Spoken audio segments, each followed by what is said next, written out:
అందరికీ నమస్కారం. ముందుగా గురువుగారైన చాగంటి కోటేశ్వరరావు గారికి నా హృదయపూర్వక నమస్కారాలు. నేను ఈ వీడియోలో రీసెంట్గా వెళ్ళిన ఓనం కేరళ సిరీస్ యాత్ర దాని గురించి కంప్లీట్ ఇన్ఫర్మేషన్ ఇవ్వాలనుకుంటున్నాను. అసలు మన తెలుగు రాష్ట్రాల నుంచి వెళ్ళి ఓనం ఫెస్టివల్ చూడాలనుకుంటే కేరళలో ఏ ఏ టెంపుల్స్కి వెళ్ళాలి, అసలు ఎక్కడ ఏం జరుగుతుంది, ఎక్కడ ఉండాలనేది కంప్లీట్ ఇన్ఫర్మేషన్ ఈ వీడియోలో మీకు వస్తుంది. సో కంప్లీట్ డీటెయిల్స్లోకి వెళ్ళే ముందు అసలు ఈ ఓనం యాత్ర నాకు ఎందుకు వెళ్ళాలనిపించింది, ఎలా వెళ్ళాను, ఏ ఏ ప్లేసెస్ చూశాను, ఒక రఫ్ ఐడియా కోసం మీకు ఎక్స్ప్లెయిన్ చేస్తాను. సో నాకు చిన్నప్పటి నుండి స్కూల్ బుక్స్లో ఓనం అన్న కేరళ అన్న ఒక రకమైన ఇంట్రెస్ట్ అనమాట. ఆ కథకళి ఫొటోస్ చూసినప్పుడు నోట్బుక్స్ పైన ఎప్పుడైనా ఈ కథకళి చూడాలి, ఓనం ఫెస్టివల్ చూడాలని చాలా ఉండేదన్నమాట.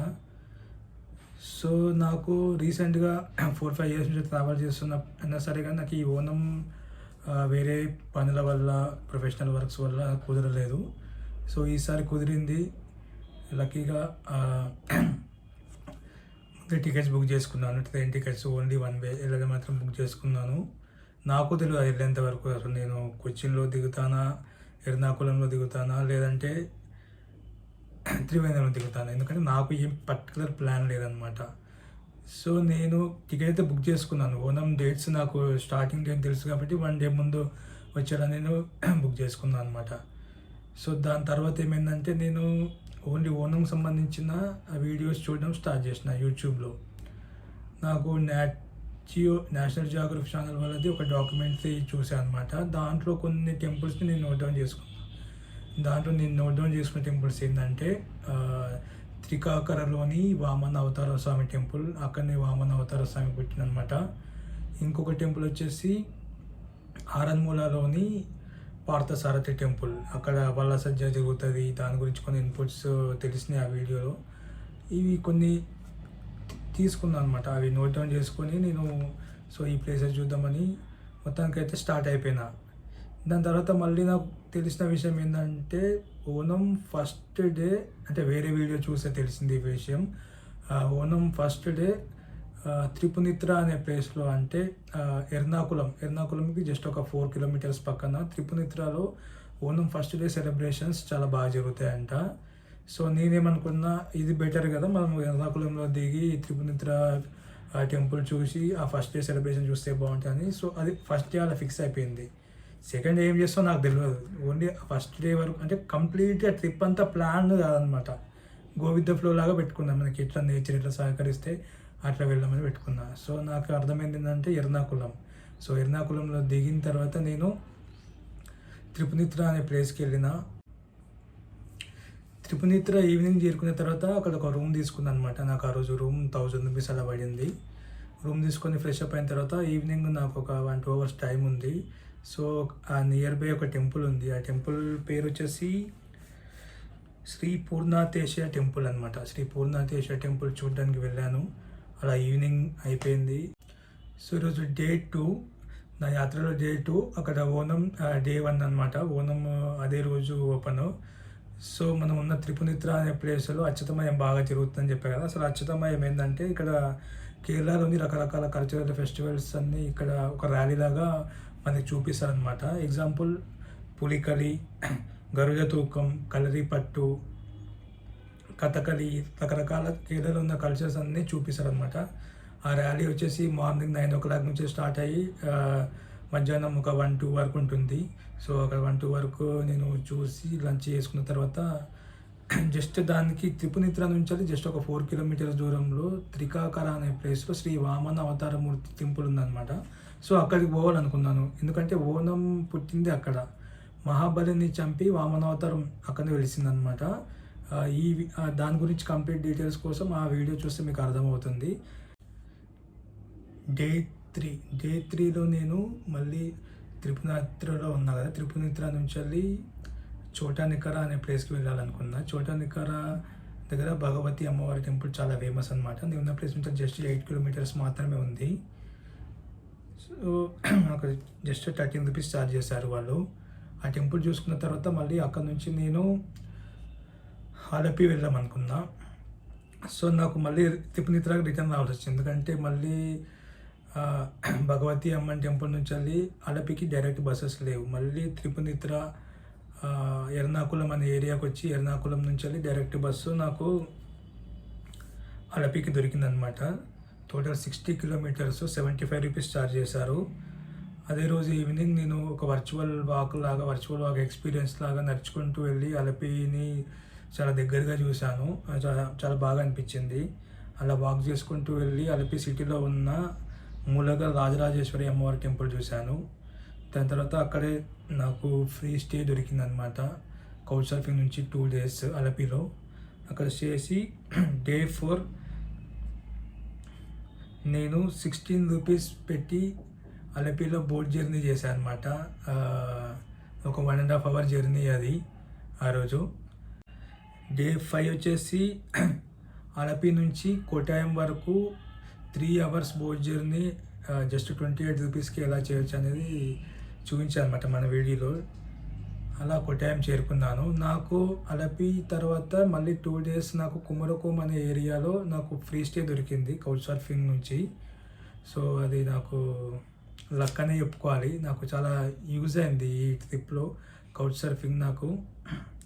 సో డే 6 నేను కుమరకోమ్ రీచ్ అయిన తర్వాత కుమరకోమ్ నుంచి డే 6లో నేను 3 లెజెండరీ శివ టెంపుల్స్ చూసాను అనమాట మధ్యాహ్నం వరకు. అది నాకు అప్పుడే తెలిసింది అనమాట చూస్తుంటే. నాకు ఇంతకుముందుకు తెలియదు ఈ 3 టెంపుల్స్ ఇలా ఉంటాయని చెప్పేసి.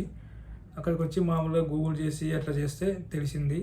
ఈ టెంపుల్స్ ప్రత్యేకత ఏంటంటే మనము మధ్యాహ్నం పూజ అయిపోయేలోపు అంటే మార్నింగ్ నుంచి మధ్యాహ్నం వరకు ఈ 3 టెంపుల్స్ని ఒకేసారి చూస్తే మోక్షం వస్తుందంట. ఆ 3 టెంపుల్స్ ఏంటంటే Vaikom Shiva temple, Kaduthuruthy Mahadeva temple and Ettumanoor Mahadeva temple. ఈ 3 టెంపుల్స్ని ఒకేసారి మనం దర్శనం చేసుకుంటే మధ్యాహ్నం వరకు శివలోక ప్రాప్తం వస్తుందని.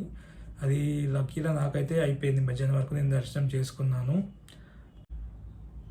దాని నెక్స్ట్ డే 7 నేను కుమరకోం నుంచి తిరువల్ల వెళ్ళాలనుకున్నా. నాకు కుమరకోం నుంచి డైరెక్ట్ తిరువల్లకి బస్సెస్ లేవు. నేను కుమరకోం నుంచి కోటాయం వచ్చి కోటాయం నుంచి తిరువల్ల వెళ్ళాను. కుమరకోం నుంచి కోటాయంకి 16 రూపాయలు ఛార్జ్ చేశారు. కోటాయం నుంచి తిరువల్లకి 40 రూపాయలు ఛార్జ్ చేశారు. తిరువల్లలో ఏంటంటే శ్రీ వల్లభస్వామి టెంపుల్ ఉంటుంది అనమాట. శ్రీ వల్లభస్వామి టెంపుల్ నేను అక్కడ కేరళలో ఇంతకుముందుకు కేరళ వెళ్ళమన్నప్పుడు కొన్ని టెంపుల్స్ రీసెర్చ్ చేసినప్పుడు నాకు ఈ తిరువల్ల టెంపుల్ గురించి తెలిసింది. అదేంటంటే ఈ టెంపుల్లో ప్రతిరోజు కథకళి ఆడతారంట. నేను ఎప్పుడు చూడలేదు, జస్ట్ తెలుసు అంతే ఆడతారని. అది ఎట్లా ఉంటుంది, టెంపుల్ ఎలా ఉంటుంది ఏంది తెలియదు. సరే నాకు ఆన్ ద వేలోనే ఉంది కదని చెప్పేసి ఈ టెంపుల్కి వెళ్ళడం జరిగింది.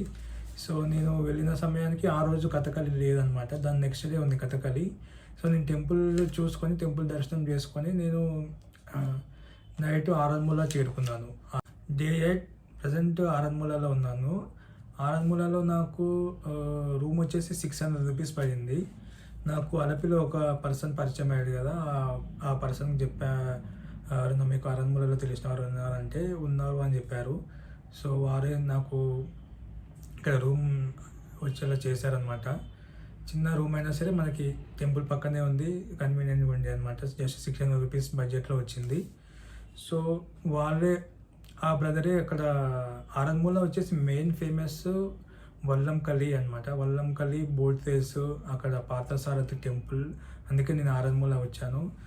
సో నాకు అప్పుడు అలపిలో పరిచయమైన బ్రదర్ ఏం చేశాడంటే ఇక్కడ ఆరన్మూలలో లోకల్ పర్సన్ది ఒక నెంబర్ ఇచ్చాడు. వాడిని కాంటాక్ట్ అయితే ప్రాక్టీసింగ్ సెక్షన్ రికార్డ్ చేసుకునే అవకాశం నాకు దొరికింది.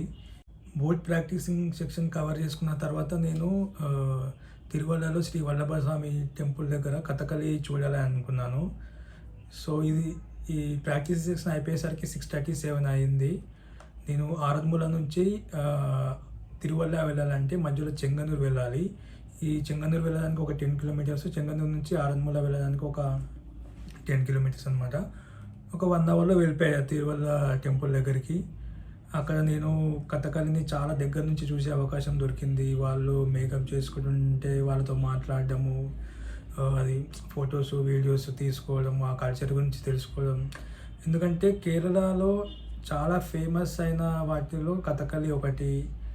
అట్లాంటి కథకళిని అంత దగ్గరికి వెళ్ళి చూడడం చాలా మంచిగా అనిపించింది అనమాట. మీరు ఎవరన్నా కథకళిలో చూడాలనుకుంటే best temple Thiruvalla temple.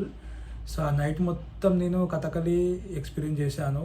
Just స్టార్టింగ్లో ఒక 5 to 7 మెంబర్స్ అట్లా ఉన్నారు. మళ్ళీ హాఫ్ అన్ అవర్ 1 అవర్ అట్లా అట్లా వెళ్తున్న కొద్దీ నైట్ మొత్తం అయిపోయేసరికి జస్ట్ నేను ఒక్కనే మిగిలాను అనమాట. మార్నింగ్ వరకు అయిపోయేసరికి 5 అయింది. సో దాని తర్వాత నేను అటు నుంచి శబరిమల వెళ్ళాలనుకున్నాను అనమాట. తిరువల్ల నుంచి పాతానమిట్ట అనే ప్లేస్కి నాకు బస్సు దొరికింది మార్నింగ్. పాతానమిట్ట నుంచి డైరెక్ట్ పంబాకి మళ్ళీ బస్సు దొరికింది. శబరిమల వెళ్ళి శబరిమల దర్శనం చేసుకొని కింద లగేజ్ పెట్టేసుకొని పైకి వెళ్ళి దర్శనం చేసుకొని కిందికి వచ్చేసరికి మళ్ళీ నాకు నైట్ వచ్చి 8-8:30 అయింది. నేను నైట్ డిన్నర్ కంప్లీట్ చేసుకొని బస్ ఎక్కాను. చాలా బస్సెస్ అవైలబిలిటీ ఉన్నాయి. డైరెక్ట్ చెంగనూరుకి నేను ఒక 11:30 వరకు వచ్చేసాను. అక్కడ వెయిటింగ్ హాల్ ఉంటుందని తెలిసింది నాకు. ఆ వెయిటింగ్ హాల్లో నేను ఒక గంటకి 30 రూపాయలు ఛార్జ్ చేస్తున్నారు. ఒక 6-7 అవర్స్ అట్లా ఉండి నేను రెస్ట్ తీసుకున్నాను. మంచిగా ఉంది వెయిటింగ్ హాల్, మంచిగా నిలబట్టింది, ఎంత బాగుంది, సెక్యూరిటీ కానీ అంత బాగుంది. సో దాని తర్వాత నెక్స్ట్ డే నాకు ఆల్రెడీ ఇక్కడ ఫ్రెండ్ ఉందని చెప్పా కదా, పరిచయం అయ్యారు కదా మనకి బోట్ రేస్ సెక్షన్లో. సో అక్కడ వాళ్ళు చెప్పారు నాకు ఈరోజు వల్ల సజ్జ ఉంటుందని చెప్పేసి. నాకు వల్ల సజ్జ దాని గురించి జస్ట్ మామూలు వల్ల సజ్జ అంటే భోజనం చేస్తారు అంతవరకు తెలుసు, కానీ అది ఎట్లా ఏంటి అనేది ఏం తెలియదు. సో అది ఎక్స్పీరియన్స్ చేయాలనుకున్నా. సో వస్తా అని చెప్పేసి వారికి మళ్ళీ నేను ఆరంగమూల వెళ్ళేసి అక్కడ రూమ్ తీసుకుంటే నాకు 800 పడింది అనమాట. ఆ రోజు సేమ్ రూమే కానీ నాకు 800 పడింది, కానీ ఆ రోజు కొంచెం బిజీగా ఉంది అనమాట. సో వాళ్ళు ఒక 11 o'clock రమ్మంటే నేను 11 o'clockకి ట్రెడిషనల్ డ్రెస్లో వెళ్ళిపోయాను. సో ఆ బోట్లో వాళ్ళందరితో పాటు ఎక్కేసి ఆ బోట్లోనే వాళ్ళందరితో పాటు పాటలు పాడుకుంటూ ఆ కృష్ణుని భజన చేసుకుంటూ వెళ్ళడం ఒక లైఫ్ టైం ఎక్స్పీరియన్స్ నాకైతే. వల్ల సద్య వాళ్ళు మళ్ళీ టెంపుల్ నుంచి వాళ్ళు వచ్చి రిసీవ్ చేసుకోవడం, అందరినీ ప్రదక్షిణ చేసి వాళ్ళ సద్య 64 రకాల వంటలతో భోజనం చేయడం, ఆ హిస్టరీ తెలుసుకున్న చాలా మంచిగా అనిపించింది. అలా వల్ల సజ్జ కంప్లీట్ చేసుకొని దాని నెక్స్ట్ డే వచ్చేసి తిరువోనతోని అనమాట. తిరువోనతోని కూడా ఆ వీడియోలో ఎక్స్ప్లెయిన్ చేశాను మీకు, అసలు తిరువోనతోని ఎట్లా ఏం చేస్తారని చెప్పేసి. ఈ సిరీస్ అంతా మీరు చూడండి, మంచి ఎక్స్పీరియన్స్ వస్తుంది. డే లెవెల్లో తిరువోనతోని కంప్లీట్ చేసుకొని నేను దాని తర్వాత త్రిశూర్ సైడ్ వెళ్దాం అనుకున్నా. అక్కడ వరకనాథ స్వామి టెంపుల్ దగ్గర కానీ గురువారి దగ్గర కానీ ఏమన్నా ఓనం డిఫరెంట్గా చూసే అవకాశం దొరుకుతుందేమని చెప్పేసి ఇటు సైడ్ వద్దాం అనుకున్నా. నేను కౌచ్ సర్ఫింగ్లో రిక్వెస్ట్ పెట్టినా, నాకు లక్కీగా 2 days త్రిశూర్లో స్టే దొరికింది. సో సాయంత్రం వరకు నేను త్రిశూర్ రీచ్ అయిపోయినా ట్రైన్లో. తిరువనతోని అయిపోయిన తర్వాత నేను 9 o'clock అట్లా స్టార్ట్ అయిపోయినా రైల్వే స్టేషన్లో, చెంగనూరు రైల్వే స్టేషన్ నుంచి. గురువారం వెళ్ళేసరికి మధ్యాహ్నం 1-1:30 అట్లా అయింది. సో నాకు ఎవరైతే ఇచ్చారో కౌచ్ సర్ఫింగ్లో ఆ ఫ్రెండ్ దగ్గరికి నేను రీచ్ అయిపోయి 2 days అక్కడ స్టే చేశాను. అదే రోజు ఈవినింగ్ నేను త్రిశూర్ వెళ్ళిన తర్వాత అమ్మవారి టెంపుల్, వరకనాథ స్వామి టెంపుల్ దర్శనం చేసుకున్న. చీకటి అయిపోవడంతో ఒక బ్లాగ్ చేయలే అనమాట. కాకపోతే ఎక్స్పీరియన్స్ మాత్రం బాగుండే. చాలామంది పబ్లిక్ ఉన్నారు వరకనాథ స్వామి టెంపుల్లో ఆ రోజు. చాలా బాగుంది. వీడియో అలో లేదనమాట లోపల, టెంపుల్ లోపల. సో డే 12 నేను త్రిశూర్లో ఉన్నా కదా. డే 12లో మా ఫ్రెండ్ చెప్పారు ఇక్కడ ఏషియాలోనే అతిపెద్ద ఎలిఫెంట్ ఒకటి ఉంది చూద్దామని చెప్తే అక్కడికి వెళ్ళామన్నమాట. చాలా మంచిగా అనిపించింది ఆ ఎలిఫెంట్ గురించి తెలుసుకోవడం. అంటే వరకనాథ స్వామి టెంపుల్లో త్రిశూర్ పోయినప్పుడు చాలా ఎలిఫెంట్స్ ఉంటాయి కదా, దాంట్లో ఫస్ట్ ఎలిఫెంట్ ఇది అనమాట. మెయిన్ వరకనాథ ఉత్సవమూర్తిని మోస్తుందంట. దాని తర్వాత నేను త్రిశూర్ నుంచి గురువాయూర్ వెళ్దాం అనుకున్నా. నేను గురువాయూర్ వెళ్ళేసరికి మధ్యాహ్నం అయ్యింది. అక్కడ మధ్యాహ్నం 1-1:30 అట్లా నేను లంచ్ కంప్లీట్ చేసుకొని, ఎట్లా ఆ టైంలో టెంపుల్స్ క్లోజే ఉంటాయి అనుకుంటున్నా నాకు తెలిసి గురువాయూర్లో కూడా. ఈ ముందు ఎలిఫెంట్ క్యాంప్ అనే ఒక ప్లేస్ ఉంటుంది, అనయవట్టం అంటారు. అది చూసుకొని వచ్చి ఈవినింగ్ టెంపుల్ దర్శనం చేసుకోవాలని చెప్పేసి ఫస్ట్ అనయవట్టం అనే ప్లేస్కి వెళ్ళాను. చాలా మంచిగా అనిపించింది. దాని తర్వాత గురువాయూర్ టెంపుల్కి వచ్చాను, దర్శనం చేసుకున్నాను. ఈవినింగ్ ఉత్సవమూర్తిని తీసుకొచ్చి 9 గంటల నుంచి 11 గంటల వరకు ఉన్న సేవ చాలా మంచిగా అనిపించింది. ఇంతకుముందుకు నేను అది ఎక్స్పీరియన్స్ చేయలేదు. అలా గురువాయూర్లో మళ్ళీ దర్శనం అయిపోయిన తర్వాత నేను 11:30కి టువర్డ్స్ ఆరంగమూల వెళ్ళే ట్రైన్ ఎక్కానమాట. అది డే 14. ఆరంగమూల ఎలా చేరుకున్నా అంటే, నేను గురువాయూర్ నుంచి కల్లంకులం అనే రైల్వే స్టేషన్ ఒకటి ఉంది. అంతవరకు మనకి ట్రైన్ దొరికింది. కల్లంకులం రైల్వే స్టేషన్ నుంచి మళ్ళీ చెంగన్నూరు సైడ్ మళ్ళీ ట్రైన్స్ ఉన్నాయన్నమాట. అలా ట్రైన్ తీసేసుకొని చెంగన్నూరు నుంచి బస్సులో నేను ఆరన్మూల వచ్చాను. ఆ రోజు ఆరన్మూలలో బోట్ రేస్ ఫెస్టివల్ అనమాట. బోట్ రేస్ ఫెస్టివల్ చూసి దాని నెక్స్ట్ డే ఇంకా మళ్ళీ నేను సికింద్రాబాద్కి ప్రయాణమయ్యాను. ఇలా నా ఓనం జర్నీ కంప్లీట్ అయ్యింది. నాకు వచ్చి టోటల్ బడ్జెట్ వచ్చేసి రూమ్స్కి నాకు చాలా తక్కువనే అయింది. ఎందుకంటే నేను మొత్తం 14 days యాత్ర చేసినా సరే కానీ నేను రూమ్స్లలో ఉన్నది మాత్రం జస్ట్ 4 days అనమాట. First day and second day త్రిపునిత్రాలో 1000 పడింది. దాని తర్వాత ఆరంభలలో ఒకరోజు 600 పడింది. మళ్ళీ సేమ్ అదే రూమ్ 800 పడింది అని చెప్పాను. ఈ 4 days మాత్రమే నేను రూమ్లో ఉన్నాను. మిగతా ఒక 6 days నాకు కౌచ్ సర్ఫింగ్లో దొరికింది. మళ్ళీ ఒక 2 days వచ్చేసి రైలు ప్రయాణంలో అయిపోయింది. సో నాకు రూమ్స్కి వచ్చిన ఖర్చు మాత్రం 3400. ట్రావెల్ అంటే ట్రైన్లు కానీ ఆటోలు కానీ బస్సెస్ కానీ దాని కింద ఏంటంటే రఫ్గా మనకి సికింద్రాబాద్ నుంచి కేరళ రావడానికి స్లీపర్ వచ్చేసి 650 నుంచి అట్లా ఉంది. రఫ్గా 700 చేసుకుందాం. 700 + 700 అప్ అండ్ డౌన్ ఒక 1400 + 2000 చిన్న చిన్న ఖర్చులు. అంటే ఆటో ఒక్కొక్కసారి 100, 200, 300 అలా చార్జ్ చేస్తుంటారు. బస్ టికెట్లు 20 బస్ టికెట్స్ మాత్రం కొంచెం తక్కువనే ఉన్నాయి. రఫ్గా ఒక 2000 వేసుకున్నా. మనకి ట్రైన్ ప్లస్ లోకల్ చార్జెస్ కలిపి 3400 అయ్యింది. ఫుడ్కి ఈ 14 daysకి ఒక డైలీ 300 చేసుకుందాం. 4200 మొత్తం నాకు ఫుడ్కి ట్రావెల్కి రూమ్స్కి కలిపి ఒక 11,000లో నా యాత్ర అనేది పూర్తయిపోయింది. అలా నేనైతే 14 days ట్రావెల్ చేశాను కేరళ ఓనం యాత్ర కోసం. మరి అందరికీ 14 days సెలవులు కుదరకపోవచ్చు అన్నీ చూడాలంటే. మరి జస్ట్ తక్కువ రోజులలో ఓనం ఎక్స్పీరియన్స్ పొందాలి అంటే ఎలా అనేది మీతో షేర్ చేసుకుంటాను. ప్రజెంట్ మనము మన హైదరాబాద్ నుంచి కేరళకి త్రిశూర్ అనే ప్లేస్కి వెళ్ళాలి. త్రిశూర్ అనే ప్లేస్కి వెళ్ళిన తర్వాత మనం అక్కడ ఉన్న వడకనాథ స్వామి టెంపుల్, పక్కనే ఉన్న అమ్మవారి టెంపుల్ కవర్ చేసుకున్న తర్వాత నైట్ స్టే వచ్చేసి గురువారికి వెళ్ళిపోవాలి మనము. అదే రోజు కుదిరితే నైట్ దర్శనం చేసుకోవచ్చు, లేకపోతే నెక్స్ట్ డే ఎర్లీ మార్నింగ్ దర్శనం చేసుకోవచ్చు.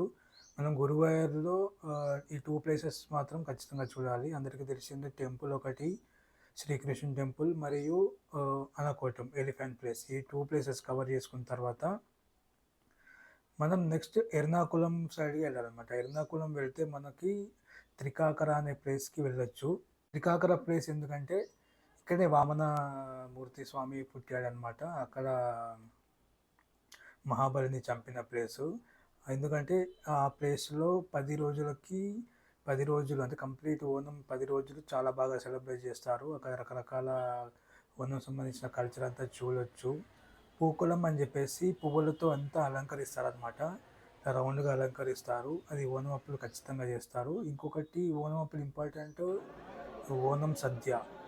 ఓనం సద్య అంటే మీల్స్ లాగా అనమాట. రకరకాల వంటలు చేస్తారు. అది ఎక్స్పీరియన్స్ చేయడం మర్చిపోవద్దు. ఈ త్రికాకర టెంపుల్లో ఇవన్నీ మనం చేయొచ్చు అనమాట.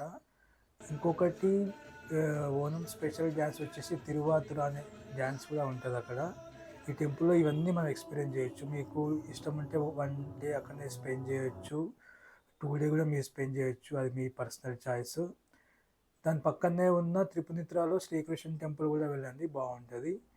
దాని తర్వాత మీకు ప్రతిదీ టెంపుల్స్ అయిపోతున్నాయి. మనకు కొంచెం ఎంజాయ్మెంట్ కూడా కావాలి. కేరళ వచ్చిన వాళ్ళు కొంచెం ఇట్లా బీచెస్ ఇట్లా చూస్తారు కదా, మీ పర్సనల్ చాయిస్. ఒక 1 day or 2 day అలపిలో స్పెండ్ చేయడం కానీ, లేదు అంటే కొంచెం మున్నార్ సైడ్ వెళ్ళడం కానీ వెళ్ళి మనం నెక్స్ట్ డే వరకు మనము ఇక్కడ ఆరన్మూల ప్లేస్కి వచ్చేలా ప్లాన్ చేసుకోవాలి. అలపి వెళ్దామా లేకపోతే మున్నార్ వెళ్దామా అనేది మీ పర్సనల్ చాయిస్. అది ఒక 2 days అది మీ ఇష్టం అనమాట, సరదాగా గడపడానికి. దాని తర్వాత మనం ఈ ఆరన్మూల ఏరియా వస్తే ఆరన్మూల పక్కన శ్రీ వల్లభ టెంపుల్ ఉంది కదా తిరుమలలో, అక్కడ కథకళి 1 night అది ఫ్రీగా చూడొచ్చు. దాని తర్వాత ఆరన్మూల దగ్గర మనం వల్లంకలి బోట్ రేస్ కానీ, వల్ల సద్య కానీ, తిరువోనతోని కానీ ఇవన్నీ లాస్ట్ 9th 10th day ఉంటుంది కదా ఓనంది, ఇవన్నీ అప్పుడు జరుగుతాయి అనమాట. మనం అప్పుడు ఇవన్నీ ఎక్స్పీరియన్స్ చేయొచ్చు. మనకు టైం ఉంది అనుకుంటే ఆరంమూల నుంచి జస్ట్ 60 కిలోమీటర్సే శబరిమల ఉంటుంది. మనం శబరిమల కూడా వెళ్ళి దర్శనం చేసుకోవచ్చు. ఈ ఇన్ఫర్మేషన్ మీకు నచ్చిందని అనుకుంటాను. మీకు ఈ ఓనం అండ్ విత్ శబరిమల సంబంధించిన ఏమైనా డౌట్స్ ఉంటే కింద కమెంట్స్లో చెప్పండి. నేను దానికి సంబంధించింది నాకు తెలిసింది ఎక్స్ప్లెయిన్ చేస్తాను. ఈ వీడియో మీకు నచ్చిందని అనుకుంటాను. ఇలాంటి మరిన్ని వీడియోల కోసం మన ఛానల్ని సబ్స్క్రైబ్ చేయండి. థ్యాంక్ యూ, ధన్యవాదాలు. నెక్స్ట్ వీడియోలో కలుసుకుందాం.